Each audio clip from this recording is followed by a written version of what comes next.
पूर्ण राज्याचे नव्हे तर अख्ख्या देशाचे लक्ष लागलेल्या महाराष्ट्राच्या निवडणुकांची आता कोणत्याही क्षणी घोषणा होऊ शकते. 10 तारखेच्या आसपास निवडणुकांची तारीख घोषित होऊ शकते. अवघ्या दीड महिन्यावर आलेल्या निवडणुकांसाठी सर्वच पक्षांनी मोर्चेबांधणी सुरू केली असून कार्यकर्ते, पदाधिकारी, नेते झटून कामाला लागले आहेत. याच दरम्यान राष्ट्रवादी काँग्रेसचे नेते अजित पवार यांनी निवडणुकीसंदर्भात महत्त्वाचे संकेत दिले आहेत. आगामी विधानसभा निवडणुकांना लढण्याचे अजित पवार यांनी अप्रत्यक्षरित्या जाहीर केले. मात्र आता त्यांच्या याच विधानावरून त्यांचे सख्खे बंधू श्रीनिवास पवार यांनी प्रतिक्रिया दिली आहे.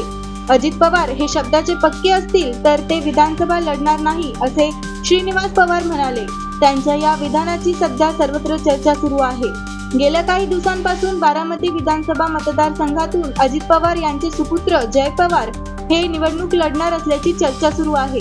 मात्र काही वेळ खुद्द अजित पवार हेच पुन्हा बारामतीतून उभे राहणार असल्याचेही बोलले जात आहे. पण बारामतीमधील एका कार्यक्रमात अजित पवार यांनीच हा संभ्रम दूर करत अप्रत्यक्षरित्या निवडणूक न लढण्याचे संकेत दिले.